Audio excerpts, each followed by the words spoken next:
खबरें तफसील से। बिहार असेंबली इंतखाबात से पहले बिहार को सौगात मिलने का सिलसिला बदस्तूर जारी है। वज़ीर आज़म नरेंद्र मोदी ने आज बिहार को तकरीबन 14,000 करोड़ रुपए की सौगात दी है।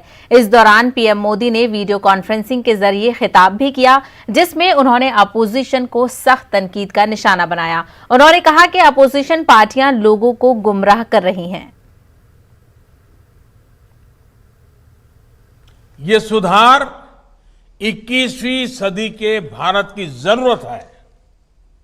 साथियों, हमारे देश में अब तक उपज और बिक्री की जो व्यवस्था चली आ रही थी, जो कानून थे, उसने किसानों के हाथ पांव बांधे हुए थे।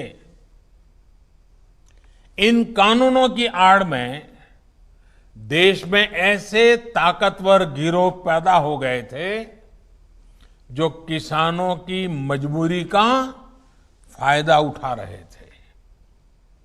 आखिर ये कब तक चलता रहता?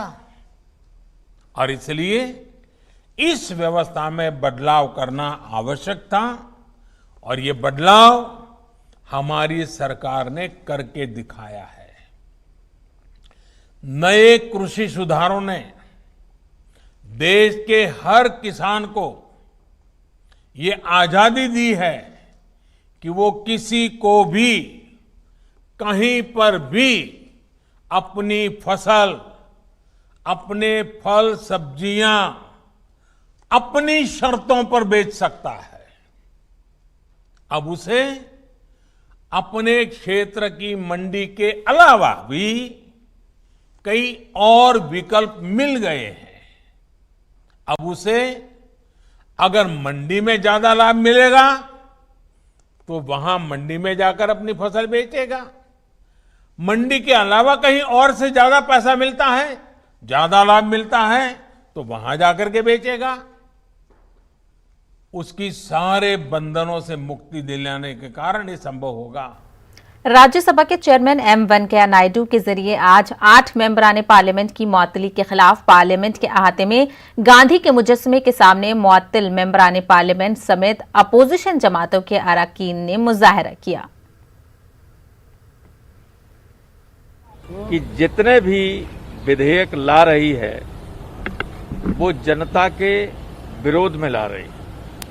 कुछ मुट्ठी भर लोगों को प्रसन्न करने के लिए या उनसे स्वयं लाभान्वित होने के लिए देश के करोड़ों करोड़ों लोगों का गला घोंटा जा रहा है, जिसमें किसान से लेकर और सभी लोग शामिल हैं।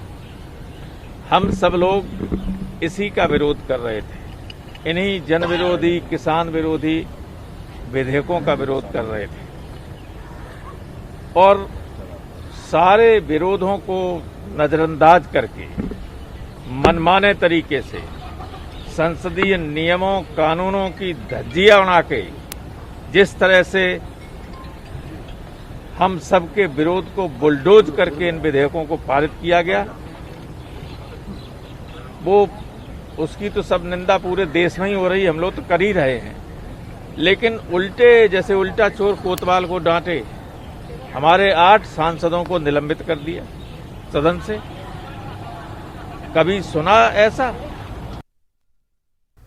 वहीं मध्य प्रदेश असेंबली के एक रोजा सेशन में कई अहम बिलों को मंजूरी दी गई है। असेंबली सेशन का आगाज में मरहूमीन मेंबराने असेंबली को खराज अकीदत पेश किया गया और 5 मिनट के लिए असेंबली की कार्रवाई को मुलतवी किया गया।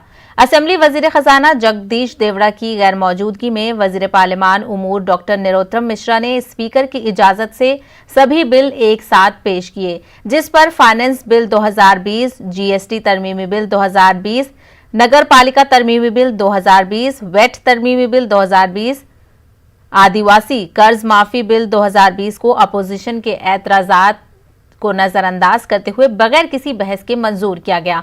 वहीं एमपी में असेंबली गैर मुअय्यना मुद्दत के लिए मुलतवी कर दी गई है। दूसरी जानिब भोपाल में दफा 144 के निफाज के बावजूद किसानों और बस ड्राइवर कंडक्टरों ने अपने मुतालबात को लेकर जगह जगह पर एहतजाजी मुजाहरा किया। चलिए मजीद तफसीलात हासिल करेंगे हमारे नुमाइंदे मेहताब आलम से, जो इस वक्त हमारे साथ भोपाल से मौजूद हैं। मेहताब, एक तो कई बिल मंजूर किए गए, वो भी अपोजिशन की नाराजगी को नजरअंदाज करते हुए इतने सारे बिल्स को मंजूरी दी गई, तो इसको किस तरीके से देखा जा रहा है? साहिबा, ये बता दें कि आज का सेशन इम्पॉर्टेंट इसलिए भी था कि 2020 में पहली बार, क्योंकि कमलनाथ हुकूमत ने जो अपना सेशन शुरू किया था उस वक्त जो है बजट नहीं पेश किया गया था, और शिवराज हुकूमत की बात करें तो मार्च में शिवराज सिंह ने जो है वो लिए था, और आज की बात करें तो पहला सेशन और एक दिन का हुआ।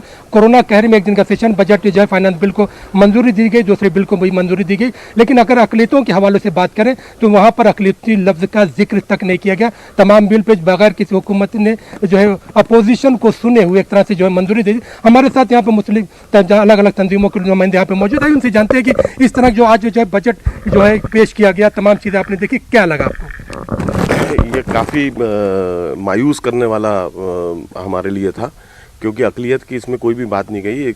इस कोरोना काल में इतने टाइम के बाद एक ये असेंबली हुई, और असेंबली में तकरीबन 61 लोग सब मिला के, पक्ष विपक्ष और स्पीकर को मिला के इकट्ठा हुए, और इन्होंने जीएसटी की बात की, वेट की बात की, SC ST लोगों के लिए भी सारी मसलों पे बातचीत हुई, और बिल पारित भी हुए, लेकिन अल्पसंख्यक लोगों के लिए कोई भी फिक्रमंद नहीं था, न कोई उसका इस्तेमाल हुआ, न उसको पारित किया गया। अल्पसंख्यक की बात ही नहीं की गई, अकलियती इदारों की बात ही नहीं की गई। जी देखिए, बड़े इस वक्त देखा जाए तो एक तो कोरोना से पूरा देश जूझ रहा है, उसमें जो अल्पसंख्यकों का जो हाल पहले था उससे ज़्यादा बदतर पिछले 15 साल में हुआ है। इस वक्त जो कोरोना के बाद ये पहली जो इनकी असेंबली हुई, तो उसमें एक उम्मीद थी कि कुछ अल्पसंख्यक और स्पेशली ख़ासतौर से मैं बात करूं तो मुस्लिम समुदाय के लिए कुछ शायद कुछ मुद्दा उठाया जाए, कुछ बात की जाए, और ख़ास करके देखा जाए तो मस्जिदों के जो इमाम मुअज्जिन हैं और मस्जिद कमेटियाँ हैं, हज हाउस है, तमाम जितने मुस्लिम इदारे हैं उनके बहुत ज़्यादा बुरे हाल हैं, और न उनके लिए कुछ सरकार ने कुछ सोचा और ना ही कुछ उनकी तरफ किसी तरह की कुछ सोचा। क्या वजह मानते हैं साहब? जो अल्पसंख्यक के लिए जो भी होना चाहिए था, सरकार सोचना चाहिए था, उन्होंने बिल्कुल नहीं सोचा, और ये नज़रअंदाज कर रही है सरकार, जो है अल्पसंख्यकों मुसलमानों को नज़रअंदाज कर रही है। जैसा कोरोना के अंदर सभी लॉकडाउन रहा, इस तरह मस्जिद मंदिर भी सब बंद रहे, और उसके अंदर जो इमाम रहे या पुजारी रहे, उन लोग का भी जो है खर्चा पानी नहीं निकल पाया, क्योंकि वो चंदे से चलता था। कम से कम एक राहत पैकेज देना चाहिए थी सरकार को, अल्पसंख्यक जो मुस्लिम से उन लोगों को छोटा और राहत पैकेज तो देने चाहिए। तौर पर आपको क्या लगा, क्योंकि अल्पसंख्यकों की जब हम बात करते हैं, तालीमी इदारों की बात करते हैं, किसी की भी बात नहीं की गई? जी, मुझे ऐसा लगता है अभी असेंबली इलेक्शन हो रहा है, उपचुनाव, तो ये भी रीज़न हो सकता है। और अगर हम बात करें भोपाल शहर की, तो भोपाल शहर में नवाब जो थे उन्होंने पंडित पुजारियों के लिए एक वजीफ़ा रखा हुआ था, तो गवर्नमेंट को सोचना चाहिए था कि जो मौज़िन इमाम जो पुजारी हैं इनको भी रखना चाहिए था। और ये जो गवर्नमेंट है ना, सेंट्रल को देखकर चल रही है, और मुसलमानों से ख़ास तौर से ये पीछे हटती जा रही है, ना मुसलमानों के मुद्दे के ऊपर आके ये बात करते हैं, ना मुसलमानों के बारे में आके सोचते हैं, और अब मुसलमानों को ही फैसला लेना चाहिए। और मैं गुजारिश करूँगा कि गवर्नमेंट से कि अब उपचुनाव आने वाले हैं तो इस और ध्यान दीजिए, नहीं तो फिर हम जो माइनॉरिटीज़ है इसके खिलाफ हम एक आंदोलन करेंगे। साहब, हम देखते हैं कि यहाँ पे जो मुस्लिम चाहे तंजीमों के जो नुमाइंदे हैं, लोग उनका अपनी नाराजगी का कहना है कि हुकूमत को जो है, चाहे हम अक़लियती इदारों की हज हाउस की बात करें, उर्दू एकेडमी की बात करें, वक्फ बोर्ड की बात करें, मदरसा बोर्ड की बात करें, मसाजिद कमेटी की बात करें, अक़लियती तरक्याती कॉरपोरेशन की बात करें, किसी का अगर जिक्र नहीं किया गया तो इसका मतलब यह है कि जो पिछला बजट था उसी बजट पर हुकूमत ने इत्तेफाक कर लिया है। साहिबा, मेहताब आलम, हालांकि कोरोना की वजह से ये एक ही दिन का रखा गया है, पहले तो ये 3 दिन का सेशन होने वाला था, लेकिन कहीं ना कहीं जो हुकूमत है उसकी तरफ से जल्दबाजी दिखाई गई, और जैसा कि आपने बताया कि अपोजिशन का जो अहम किरदार होता है, जब कोई बिल पास होता है तो उसमें अपोजिशन की भी बात को सुनना चाहिए, तो कहीं ना कहीं हुकूमत की तरफ से इस चीज को नजरअंदाज किया गया है, और जो सेशन है वो भी छोटा रहा, सिर्फ 1 दिन का ही सेशन रहा, जबकि 3 दिन का ये सेशन होना था। जैसे अब हम बता दें कि सेशन 11 बजे शुरू हुआ और सेशन 1 बजे से पहले ख़त्म हो गया। हम इस तरह से देखें तो 3 घंटे भी सेशन नहीं चला, और इस सेशन में जो है जहां पर फाइनेंस बिल पास किया गया, वहीं पर मैं देखते हैं GST चाहे तरमीमी बिल, वैट तरमीमी एक्ट, और जो है नगर निगम तरमीमी एक्ट, जो है विनायक जो है बिल 2020 को पास किया गया। तो तमाम चीज़ों तो बात हो रही है, लेकिन सवाल यह है कि यहाँ पर SC ST आदिवासी और मुसलमान भी यहाँ पर रहते हैं, उनकी अगर ना बात नहीं की जाएगी तो यहाँ पर मध्य प्रदेश की अगर हम बात करते हैं, जहाँ पर मुसलमानों की अगर हम 230 असेंबली सीट की बात करें तो 57 ऐसी सीटें हैं जहां पर मुसलमान का जो वोट है वो अपना डिसाइडिंग फैक्टर रहता है। और 28 असेंबली सीटों पर जिस तरह से इंतखाबात होने, तो यकीनन इनकी नाराजगी कहीं ना कहीं असर दिखाएगी। यहाँ पर जाने को तो हुकूमत ने तो अपना रोल दिखा दिया, अब क्या करेंगे? देखिए साहब, ये हमको मजबूर कर रहे हैं बार बार सड़कों पे उतरने के लिए। और एक दूसरा मसला ये है कि साहब, अगर हम सड़कों पे उतरते हैं तो इनकी जो कार्रवाई होती है वो सीधे सीधे हम लोगों पे धाराएं लग जाती हैं राष्ट्रद्रोही की और इस तरह की। तो अभी तक तो हम संवैधानिक तरीके से काम कर रहे हैं, ज्ञापन दे रहे हैं और सारी बातें कर रहे हैं और अपनी बात उन तक पहुंचाने की कोशिश कर रहे हैं और लगातार करते रहेंगे। मजबूरन अगर ये नहीं सुनते और नहीं मानते हैं तो आखिर में हमारे पास वही बचता है, क्योंकि जब मरता क्या ना करता वाला हिसाब हो जाएगा। तो जब हमको मरना ही है तो फिर लड़के मरेंगे। ये कोई तरीका थोड़ी हुआ साहब कि आप एकदम हमको मतलब माइनॉरिटी कह के आप देखिए, जितने अभी आपने बात की इदारों की, किसी भी इदारे के लिए भी उन्होंने बजट पेश नहीं किया। मौज़िनों को 5-5 महीने से तनख्वाह नहीं मिली, इमाम को तनख्वाह नहीं मिली, पुजारियों को तनख्वाह नहीं मिली। हम बात सबकी कर रहे हैं। आप ऐसे बेफिक्र होकर कैसे सो सकते हैं और आप हमको एकदम से नजरअंदाज कैसे कर सकते हैं? ऐसे में इलेक्शन आ गया है, तो नवंबर में 28 सीटों पर असेंबली के ज़िमनी इंतखाबात होंगे। हाँ जी बिल्कुल, 28 नहीं अब 29 होंगे, क्योंकि उधर के विधायक भी अब उनका भी इंतकाल हो गया है। तो 29 सीटों में मेरे ख्याल से होंगे। और हम अगर ये नहीं मानते हैं तो फिर हम इन जगहों पे घूम घूम के अपने अल्पसंख्यक भाइयों से गुजारिश करेंगे कि इस चीज़ों को उठाएं, और नहीं सुनती है सरकार तो इनके नोटा दबाएं। नोटा की तरह आप देख रहे हैं कि तमाम लोगों में एक नाराजगी देखी जा रही है। और ये नाराजगी चाहे भारतीय जनता पार्टी और कांग्रेस, क्योंकि दोनों पार्टियों ने जो है इनको इस्तेसाल किया है, इस्तेमाल नहीं बल्कि इस्तेसाल किया है। यही वजह है कि अब अगर हम 56 से लेकर अब तक के मध्य प्रदेश की बात करते हैं तो मध्य प्रदेश में इन्हीं दोनों पार्टियों का इक़्तिदार रहा है। तो मध्य प्रदेश में एक दिन का असेंबली सेशन किया गया और जिसमें कई अहम बिलों को मंजूरी दी गई। हालांकि जो अकलियती तबके के लोग हैं उनमें कहीं ना कहीं हुकूमत को लेकर नाराजगी है। मेहताब आलम, बेहद शुक्रिया आपका जो आपके साथ मौजूद है, उन लोगों का भी शुक्रिया हमारे साथ बनने के लिए। आगे बढ़ेंगे। समाजवादी पार्टी के साबिक एमएलए अतीक अहमद के खिलाफ योगी हुकूमत की कार्रवाइयां लगातार जारी हैं। गुज़िश्ता 1 माह से अतीक अहमद के खिलाफ कार्रवाई जारी है। अतीक अहमद के सियासी दफ्तर को गुज़िश्ता रोज जमींदोज किया गया। अतीक अहमद के साले मोहम्मद कमर का मकान भी मुनहदिम कर दिया गया। अतीक अहमद के भाई व साबिक एमएलए अशरफ की जायदाद को भी मकामी इंतजामिया मुनहदिम कर चुकी है। मकामी इंतजामिया ने अतीक अहमद और उनके रिश्तेदारों के खिलाफ मजीद कार्रवाई करने का इशारा भी दिया है।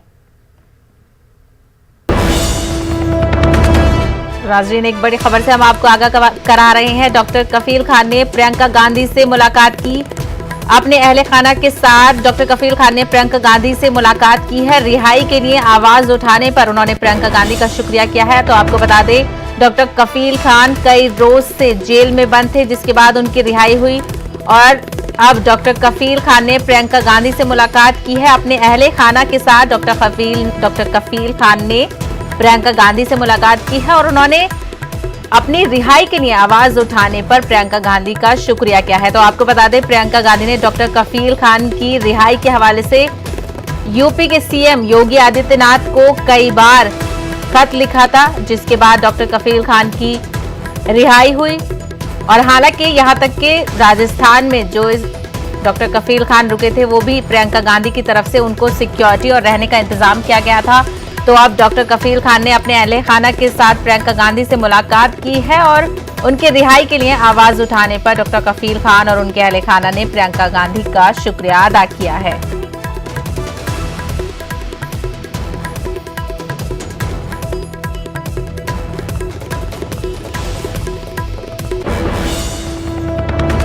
आगे बढ़ेंगे। मुल्क में कोरोना मुतासरीन की मजमूई तादाद 54 लाख से तजावुज कर गई है। वजारत सेहत व खानदानी बहबूद के जरिए जारी किए गए ताज़ा आदादोशुमार के मुताबिक पिछले 24 घंटों में 86,961 नए मामलों की तस्दीक हुई है, जबकि इसी अरसे में 1,130 मरीजों की कोरोना से मौत हुई है। जारी करदा एदादोशुमार के मुताबिक मुल्क में कोरोना के 10,03,299 एक्टिव मामले अभी भी बरकरार हैं, जबकि 43,96,399 अफराद कोरोना को मात देकर सेहतयाब भी हो चुके हैं। वहीं मध्य प्रदेश में कोरोना का कहर जारी है। पिछले 24 घंटे में रियासत में कोरोना मरीजों में बड़ा इजाफा दर्ज किया गया है। 24 घंटे में 2579 मरीजों का जहां इजाफा दर्ज किया गया है, वहीं 24 घंटे में 27 मरीजों की कोरोना से मौत भी हुई है। रियासत में 24 घंटे में 2216 मरीज सेहतयाब होकर अस्पताल से अपने घर जा चुके हैं। मध्य प्रदेश में मरीजों की मजमूई तादाद 1,05,644 हो गई है। रियासत में कोरोना से अब तक 1970 लोगों की मौत हो चुकी है। रियासत में कोरोना के 81,374 मरीज सेहतयाब भी हो चुके हैं, जबकि 22,300 मरीजों का इलाज अभी भी जारी है। वहीं कोरोना के बढ़ते कहर के बीच राजधानी भोपाल में कलेक्टर अविनाश लावण्य ने दफा 144 में तरमीमी अहकामात जारी किए हैं। अब राजधानी में 8 बजे के बाद दुकानें नहीं खुल सकेंगी और वहीं 10:30 बजे रात के, जिसके बाद इमरजेंसी सर्विसेज को छोड़कर किसी को भी बाहर निकलने की इजाजत नहीं होगी।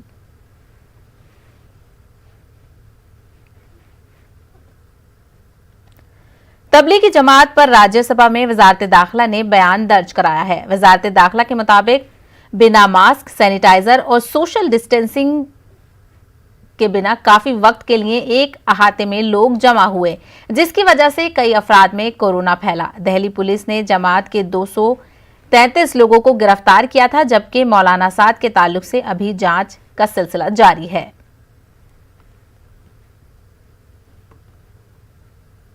बात करेंगे ज़रई बिल की। ज़रई बिल के खिलाफ दिल्ली में कांग्रेस कारकुनान बड़ी तादाद में एहतजाज कर रहे हैं। कारकुनान का कहना है कि ये बिल किसान मुखालिफ है और हम इसकी मजम्मत करते हैं। कारकुनान का मुतालबा है कि ज़रई बिलों को हुकूमत वापस ले।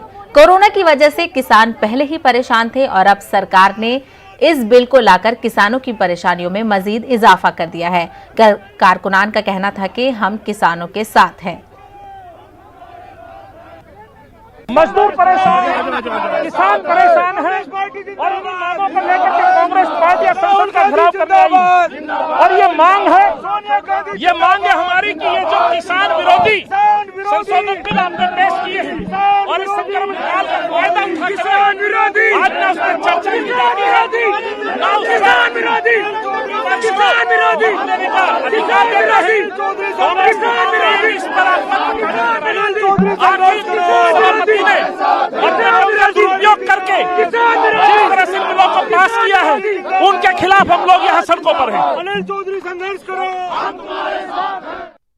तो आपको बता दें, किसान बिल राज्यसभा में मंजूर हो चुका है। मरकजी हुकूमत इसे किसानों की भलाई का नाम दे रही है, जबकि अपोजिशन पार्टियां इसकी मुखालिफत में कमर पस्त हैं। मुल्क की कई रियासतों में किसान तंजीमें रास्ते पर उतर आई हैं।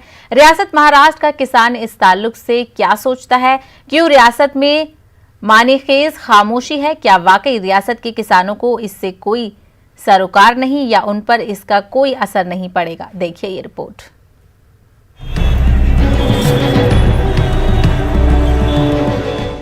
अपोजिशन के लाख मुखालिफत के बावजूद अक्सरियत के बलबूते पर राज्यसभा के ऐवान में किसानों के फलाह व बहबूद के ताल्लुक से बिल को मंजूर कर लिया गया। मोदी हुकूमत इस तरमीम को इनकलाबी कदम से ताबीर कर रही है, लेकिन अपोजिशन ने इसे पार्लिमानी जमहूरियत का काला दिन करार दिया।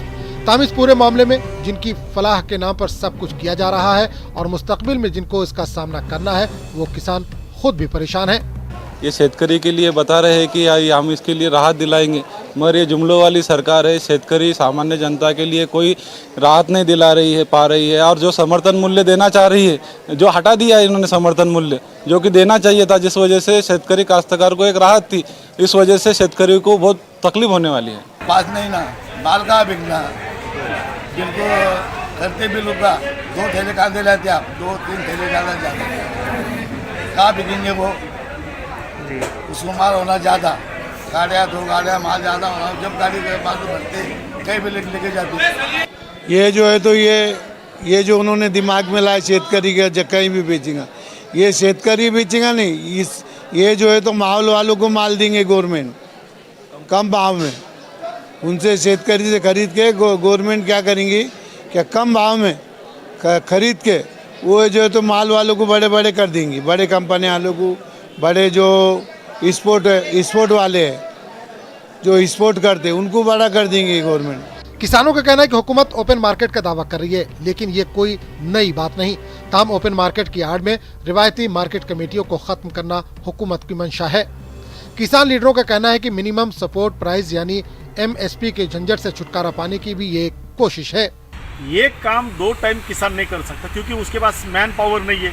समझो कि मैंने दिल्ली में माल लेके गया और दिल्ली में माल लेके जाने के बाद दिल्ली के व्यापारी ने माल खरीदे नहीं किया वहाँ के लोगों ने माल खरीदे नहीं किया, तो किसानों को रास्ते में माल फेंक के देना पड़ेगा।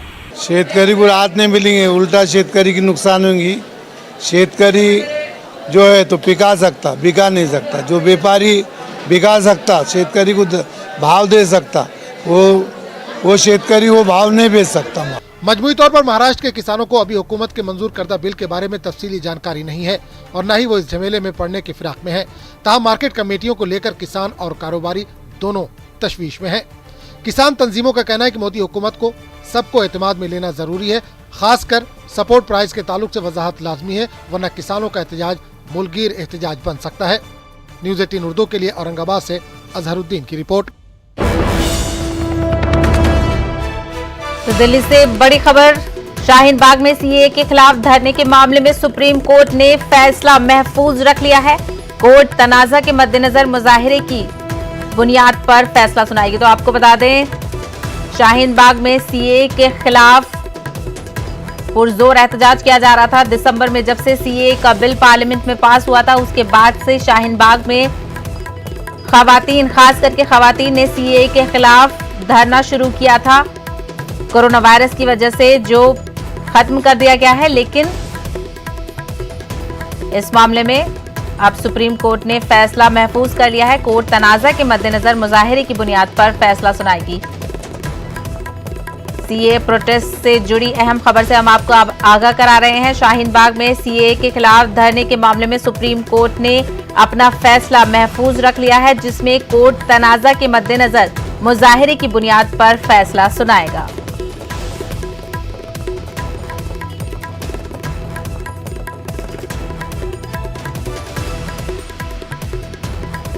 दिल्ली से बड़ी खबर हम आपको बता रहे हैं, शाहीन बाग में सीएए के खिलाफ धरने के मामले में सुप्रीम कोर्ट ने अपने फैसले को महफूज रख लिया है। कोर्ट तनाजा के मद्देनजर मुजाहिरे की बुनियाद पर फैसला सुनाएगा।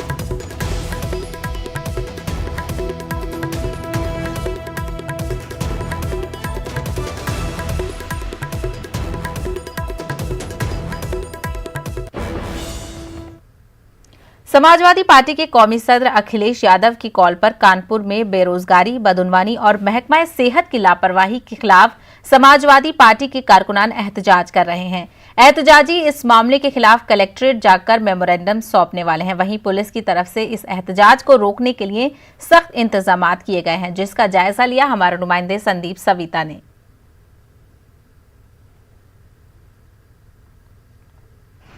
समाजवादी पार्टी ने आज प्रदर्शन करने का ऐलान किया है, जिसमें उनके मुद्दे बेरोजगारी, भ्रष्टाचार और स्वास्थ्य विभाग की लापरवाही को लेकर है। आप देख सकते हैं कि जिस तरह से प्रदर्शन के लिए ऐलान किया गया है, उसके लिए जिला इंतजामिया ने किस तरह से इंतजामात किए हैं। तकरीबन परेड चौराहे पर 10 थानों का फोर्स मौजूद है और पीएससी की गाड़ियां मौजूद हैं। यहां पर आप देख सकते हैं कि रास्तों को बंद करने के लिए बैरिकेडिंग्स को भी लगाया गया है। बैरिकेडिंग्स जिस तरह से लगाई गई हैं, अभी उन्हें केवल आधे रास्ते में बंद किया गया है। कुछ ही देर में जब ज्ञापन देने के लिए समाजवादी पार्टी के कार्यकर्ता जब यहां से निकलेंगे, शायद उनको रोकने का पूरा इंतज़ाम किया है पुलिस ने। और जिस तरह से आप देखिए, ये गाड़ियां खड़ी हैं कि जब ये कार्यकर्ता आगे बढ़ेंगे तो उनको रोका जाएगा और उनको गिरफ्तारी कर उनको पुलिस लाइन भी भेजा जाएगा। जिस तरह के इंतजामात किए हैं, लगता है कि कार्यकर्ताओं से यहीं पर ज्ञापन लिया जाएगा और उन्हें आगे बढ़ने नहीं दिया जाएगा। कानपुर से संदीप सविता, न्यूज़ 18 उर्दू। श्रीनगर के नौगाम हाईवे बाईपास पर मिलिटेंटों ने सीआरपीएफ आरोपी पार्टी पर हमला कर दिया, लेकिन वो सिक्योरिटी फोर्सेस को किसी किस्म का नुकसान पहुंचाने में नाकाम रहे। एनी शाहिदीन के मुताबिक 20 से 30 राउंड फायरिंग की गई। सीआरपीएफ के मोबाइल बंकरों पर फायरिंग की गई, जिसके बाद जवाबी फायरिंग की गई और मिलिटेंट फरार होने में कामयाब हो गए। आखिरी इत्तलात के मुताबिक मिलिटेंटों को पकड़ने के लिए इलाके में तलाशी जारी है। आम लोगों को किसी किस्म का नुकसान से बचाने के लिए कौमी शाहरा पर 1 घंटे तक ट्रैफिक रोक दिया गया था।